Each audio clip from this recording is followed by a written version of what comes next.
Yo, what is going on, Cover One crew? Welcome back to the show. Hope everybody is good. It is Thanksgiving week, and is there anything better than Turkey Day football? One of my favorite weeks of the year for football in general. It is awesome. What are we talking today? Must-add players, week number 12, Turkey Day edition. And I'm telling y'all, man, this is not over. There's still some talent on this roster, on these waivers, excuse me. And I mean, now's the time. We got to start stacking a lot of handcuffs because the injuries are starting to pile up. For all y'all that don't know, it is never too late. Sign up for Underdog Fantasy. Use promo code COVER1. Lots of pick'em challenges, lots of drafts, lots of fun. Get in there right now. Use promo code COVER1. They will match your deposit. Go, terms do apply. But let's talk running backs for this waiver wire edition. What did I tell y'all, okay? I'm not tooting my own horn, but this is the whole purpose. There's a method to my madness, and it is to keep you guys relevant in this fantasy football season. Zach Charbonnet is the number one priority on the waiver wire for running backs because Kenny Walker III went down with an oblique injury. Still time will tell if he's going to play. Likely not going to suit up this week. I would be shocked if he does, but final word has not come out. But Charbonnet is definitely the number one priority for volume upside. No kidding. Yes, the matchup is not great versus the 49ers, but it is volume is key, and especially for all you Kenny Walker owners like me, I've been holding Zach Charbonnet for like 7 weeks now, and this is the reason for it, especially if you got elite talented running backs with a good handcuff. You got to snag them and keep them on your bench if you possibly can. This is the biggest thing. Charbonnet, 38.7%, so if you got any fab dollars left, blow the wad on Charbonnet because you definitely need the running back because Kenny likely will not suit up this week. Ty Chandler, similarly, again, not tooting my horn, but you got to get in front of all these league mates on these players. I told y'all, Ty Chandler, I'm a big fan of this man. He just needed the opportunity. Did I say he's better than Alexander Madison? I think I did, and I'm going to stick to it. I do like his game. Loved him at Tennessee. Loved him at UNC. He is a fantastic running back. Just needed the volume. The more volume this man gets, the better he gets in contests. He is definitely one to get on your roster. 40% ownership right now, and he's finding his way into the end zone, so there is a lot of possibility that there's a backfield in Minnesota. Could be split touches as they move forward. Ty Chandler is definitely one you got to get on your board. Start sit, we're going to talk a little bit different on a Chandler, but he definitely has to be owned at this point. Don't get soured on Keaton Mitchell. I understand everybody's like, I played him, he doesn't give me enough points. Now without Mark Andrews, they're going to have to play this thing by committee, whether it be running backs and wide receivers getting in the mix for Lamar Jackson. Mitchell is a supreme talent. They just got to finally, give him more volume, even though you're going to lose goal line upside because Gus the Bus is the, extreme touchdown vulture. Mitchell's still going to be able to give you a lot of point productivity, especially with his wheels and how he's able to break free. Tyler Algier, 51% ownership right now. And as we go through the rest of the season, it's going to be hit or miss because you do believe they're going to give and unleash and unlock a Bijan Robinson to be that guy we all know. And I mean, the final 6 weeks of the season is typically where we see rookies start to take over because a lot of teams want to know what they got with these rookies. So we could see a lot of Bijan, and Tyler Algier could be pushed to the side. But with a Desmond Ridder playing at the starting quarterback, with Heineke dealing with that hammy still, Algier they could run the ball a lot, so we could see a lot of touches to this running back room. Algier definitely, if he's there and you're struggling to replace your running backs, at least we got some goal line upside there. Antonio Gibson dealing with a toe injury, if I'm not mistaken, but if he does suit up in this contest, they were utilizing him a lot more. PPR upside is definitely here. Flex appeal, running back, maybe low-end running back 3 with at least a decent floor of like 8 points with PPR upside because, Brian Robinson can catch the ball as well. That's why Antonio Gibson has been basically an afterthought outside of the past several weeks where he is getting sprinkled in. It is a good change of pace, and he will have a role with the Commies. Jerick McKinnon, here's a big one. As this season does go on, we saw the contest last night on Monday Night Football between the Chiefs and the Eagles, and they're going to start utilizing McKinnon a little bit more. The wide receiver room in Kansas City is in trouble because they don't understand who the number one wide receiver is. Is there one? They're trying to get Rashee Rice involved, but I think they're going to go back to the well to try to win games. When Kansas City starts losing games, they're going to go back to the well to what worked extremely well, and Jerick McKinnon having a bigger role in the pass game is definitely one that's warranted. Get him on your roster at least as a bench stash at this point because they could start using him a lot in this pass game. Even though Isaiah Pacheco Pacheco looked extremely solid last night running the football. I'm telling y'all, McKinnon's pass game work could definitely increase as the season does wear on. Last 6 weeks, big contest coming up. McKinnon could have a big role in the PPR game. Tajay Spears, so now we're talking handcuff time. Spears, Lat Murray, Eli Mitchell, Kenny Gainwell, and then Michael Carter. All definite handcuffs you got to keep an eye on. Spears right now, as long as Derrick Henry's healthy, I mean, this Tennessee Titans team is basically done for the season. They're going to see what they want. That's the only caveat I got on a Spears right now, where they could give him more touches to say, can we walk away from a Derrick Henry this following offseason? This is very possible, as Henry is in the age of 30. They may want to move on from King Henry in Tennessee, so they may start to, give Spears a little bit more work to see what he is. Is he a capable running back to carry the load here with the Titans? That is very possible, so he definitely needs to be owned at this point as a potential, breakout, type of player for the remainder 6 weeks. Lat Murray still got some upside in this offense with Joe Brady as the offensive coordinator. He likes to use his running back, so that just means that James Cook's value is going to be shooting through the roof. But, I mean, Lat Murray's still going to have some goal line upside. He's still going to be the closer in these contests, and getting anywhere from 6 to 12 points is definitely not out of the question. So, I mean, again, it's a deeper league play for Lat Murray, but he's still definitely on the radar. Eli Mitchell, Kenny Gainwell, pure handcuffs at this point. If CMC goes down, if DeAndre Swift goes down, these guys will be inserted as the running back for volume. So these guys need to be owned, much like I was talking about the Zach Charbonnet. You guys start getting on the Eli Mitchell train and the Kenny Gainwell train because of injuries. There is potential here with McCaffrey and DeAndre Swift have a history of injuries. Definitely need to be owned. Michael Carter is on my deeper watch list right now with these Arizona Cardinals. He got picked up off waivers from the New York Jets. You never know. Okay, he's dealing with some kind of... No, he wasn't dealing with an injury. He was just getting acclimated as he got picked up off of waivers. They're dying for a second running back in this room, so Michael Carter could absolutely have a PPR upside game. Definitely on the watch list for me. Quarterbacks, Jordan Love, you feeling the love for Love? I told y'all about these Packers. They were going to have stumble. Okay, they started out the gates early. This was absolutely to be expected for me. Such a youthful team in Green Bay. Jordan Love's starting to figure some stuff out. The wide receivers are starting to figure stuff out. You got Reed and Dobbs playing. They sprinkled in some Watson, but the biggest issue is the Aaron Jones injury, so they will have to pass the ball a lot more as they're dying for running backs in Green Bay at this point. So all the receivers definitely get an uptick in this offense, as Jordan Love does as well. He's playing on Thanksgiving on Turkey Day versus these Detroit Lions, who did not look very good this past week. So I think Love is a definite good streamer this week. There's no bye week, so I mean, it's not like you're going to be struggling to find a quarterback. But if you're looking for an upgrade, there is potential here. I mean, Detroit Lions defense is still extremely solid, but 181 points at 44% ownership is not bad for Jordan Love. Baker Mayfield, Bake Show, if you're looking for an upgrade this week. Taking on these Indianapolis Colts, Bake Show should see at least 15 to 20 points for the streaming quarterback option. I mean, this Buccaneers offense continuing to force feed Mike Evans. Chris Godwin's kind of an afterthought at this point, but they are using the check down to a Rachaad White, which is uplifting a Baker Mayfield at this point. So there is a decent play here as well versus the Colts, who are coming off the bye, who do give up a lot of points to quarterbacks and wide receivers. Other notable additions this week, Matthew Stafford versus the Arizona Cardinals. Okay, I mean, do we really trust Stafford at this point to give you, again, that floor of like 15? If your quarterback option is that bad in deeper leagues, kind of going 14-team leagues, Matthew Stafford is definitely viable versus the Cardinals. Took a big shot this past week. Cooper Kupp dealing with an ankle, so you got to understand that Puka Nacua is definitely going to have a bigger role this week as well. Stafford likes to check down. Derek Carr, they're coming off the bye week, also taking on the Atlanta Falcons. I mean, he's a definite viable fantasy option this week versus the Falcons. They are pretty stingy versus the pass game, but Carr, I mean, again, on the lesser trend, deeper leagues, I think everybody should be pretty set at their quarterback spot this week. And then to a lesser extent, 14-team and 16-team leagues, Desmond Ridder against those New Orleans Saints going to play this week because Tyler Heineke is dealing with a hammy. So, I mean, rushing upside is only key for a Ridder. He's going to try to at least salvage his starting role that he was given early on. We'll see what Ridder can do, but, I mean, definitely only in deeper leagues for me. Wide receivers,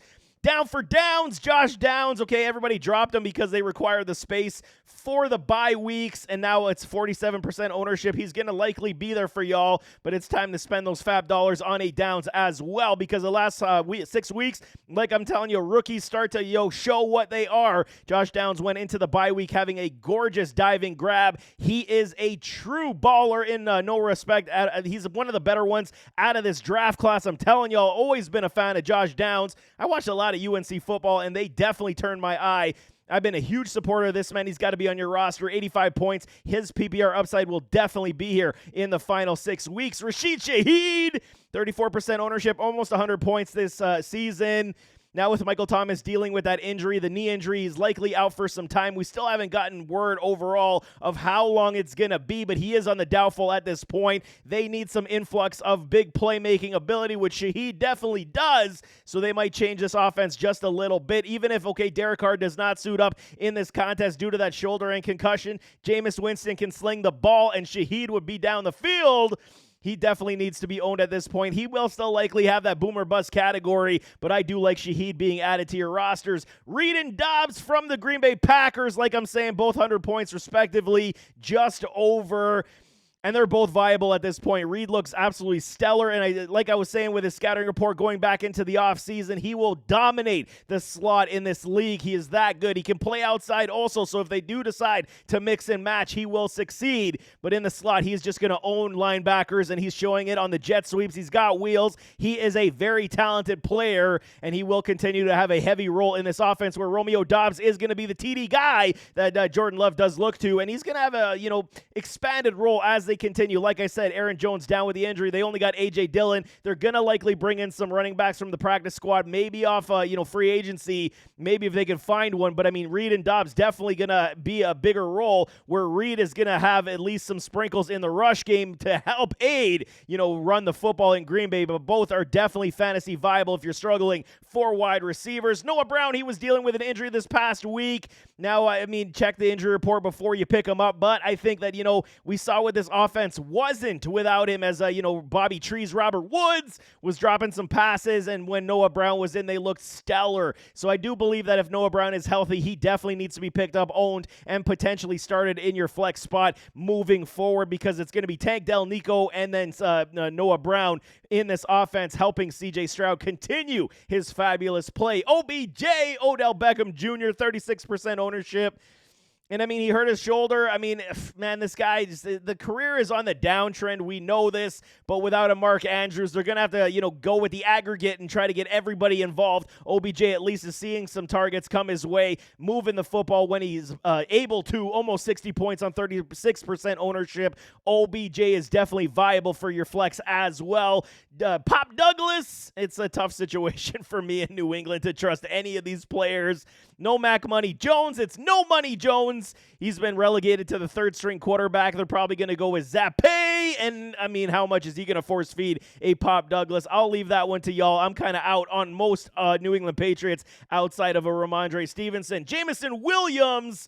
Everyone's going to say, why would I pick up Jameson Williams? I'm telling y'all, this is one of these things. They're trying extremely hard to get this man involved in this offense, and it will continue. There was a couple issues, like 2 weeks ago, he had a touchdown taken back on a penalty, but they're trying their hardest to get him involved. I'm just saying, once he actually gets it and his confidence is there, they're giving him target share, Jameson Williams is going to be popping off for you a lot, so get him on your bench at least if you have room as a bench stash. Wait and see. I'm still not out on Jameson. I still got room in some of my leagues, so I'm definitely stashing them. A.T. Perry for these New Orleans Saints, like a Shaheed. Perry got a touchdown. How much is his role going to be involved in this offense? But he is going to have some role to a limited capacity. A lot of teams won't, put a lot of coverage to his side until he starts making a bunch of big plays. Did score a touchdown before the bye week 2 weeks ago, so he is a good talent. He's from Wake Forest. I did like his game there. I think he's got size. He's got some ability. He's got some good hands, so he will be a red zone opportunity.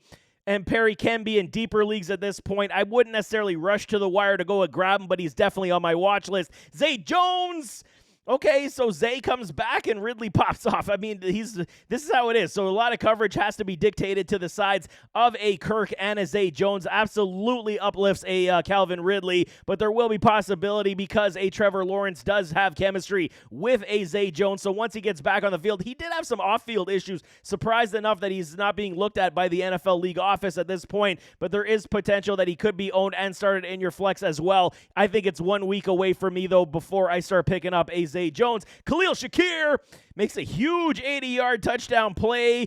How much is his role going to be in this offense to be trusted in fantasy football? That's the biggest question mark that I have. Joe Brady definitely understands how to utilize this offense. He showed it, said Gabe Davis was probably one of the best players because he was pulling coverage from everybody, and that's a fact. I mean, but how much will Khalil Shakir have a role to be fantasy viable moving forward is the question that I have. Deeper leagues for me, yes, you can absolutely do it, but in 12-team, 10-team leagues, you're probably not touching a Khalil Shakir. And then on the watch list right now is Josh Palmer. He's 1 week away from having the 21-day window opened up off the IR. He could be a massive player for us moving forward into the fantasy football playoffs because of all the injuries and the issues that the Chargers pass game is having at this point. Palmer is a stud in his own right, in my opinion. I do love a Josh Palmer, always have. If he's there for y'all, maybe get in early. It's better to be too early than too late, like I'm always saying. But I understand, bench space is very limited. Finishing it off with tight ends, we got Isaiah Likely. We all know this. Mark Andrews is down with an injury, so he's going to be the front runner to take all the targets from the tight end spot at this point. He's got speed, he's got hands, he's got ability. He's done this before. He's definitely the top priority at the tight end spot right now. Only 2.5% owned right now, so you're definitely going to have to use a lot of fab dollars to get this man. Whatever you got left, he's another big priority on the fab. We got Jonnu Smith with these Atlanta Falcons taking on the New Orleans Saints, and Marshawn Lattimore may not be active in this contest. Definitely watch out for that. If that does happen, we could see a lot of coverage being pulled from other defensive backs to Drake London, to Kyle Pitts, which could, again, leave Jonnu Smith open. The caveat with him is he could get you anywhere from 8 to 18, but he could give you a definite poor floor of 2 to 3. That's the biggest problem with Jonnu Smith in this Atlanta Falcons offense, but he is viable this week as well, almost 70 points. Jonnu Smith has had a decent season for us. Michael Mayer, his role starting to increase with these Las Vegas Raiders. Will it continue to be, on the top echelons of fantasy productivity? Probably not, but I mean, matchup play is definitely here for him. Going up against the Chiefs, I'm not feeling the warm and fuzzies, but there is potential here as he does move forward. The schedule does get weaker. Definite matchup play for a Michael Mayer. Luke Musgrave, I'm trusting the tight end or the wide receivers in Green Bay before I'm trusting the tight ends. Musgrave has been definitely up and down, not great for us to trust, and they were getting that Croft kid, the other rookie tight end, involved this past week, so definitely keep your eye on that also. Croft is actually looking a lot better overall than Musgrave has this season when he's given the opportunity, so definitely keep that in mind. Kate Otten, just up and down type of player. Baker finds him when he's looking for the safety blanket. Red zone appeal is definitely here, but he's not near enough to be trusted. The crapshoot of tight end is definitely the biggest problem that we have. Pat Freiermuth gets an uptick right now. He comes back from the IR, and okay, Kenny Pickett's looking garbage, god-awful, not good, but the Steelers did fire offensive coordinator Matt Canada, so it is a positive. Maybe they'll have an influx to a Pat Freiermuth at this point. 46% owned.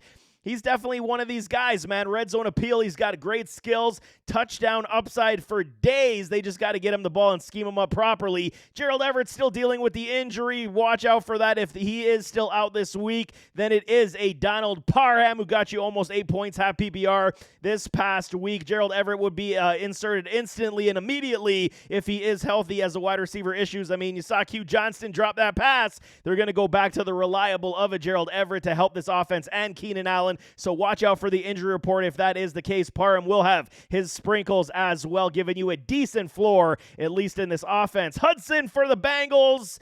Now without Joey B, they're going to have the safety blanket. Browning, the quarterback, he's going to be looking to the tight end quite a bit. You got to believe there is a decent floor now for PPR upside of anywhere from 5 to 7 points for Hudson, as he has been getting involved the past 2 weeks. Found something in this offense with Hudson, even with Joey B, so you got to believe that is moving in the right direction. Finishing up with Ty Conklin, as Zach Wilson has been benched for Boyle. Again, safety blanket is the key right now for Conklin, where he could see some sprinkles of PPR upside. side as the Jets can't seem to find their way into the end zone. That is the biggest problem that they do have. But there you have it. That is week number 12, Waiver Wire must-add players as we get closer to Turkey Day. I'm going to have some extra start-sits for you to get you ready for Thanksgiving, and then we'll continue down the path of the weekend for start-sit on Saturday. So definitely it's going to be a very interesting week. But nevertheless, as always, don't forget to hit that like button, hit that subscribe button, jump in those comments, give me your thoughts, and we'll see you next time. I am out.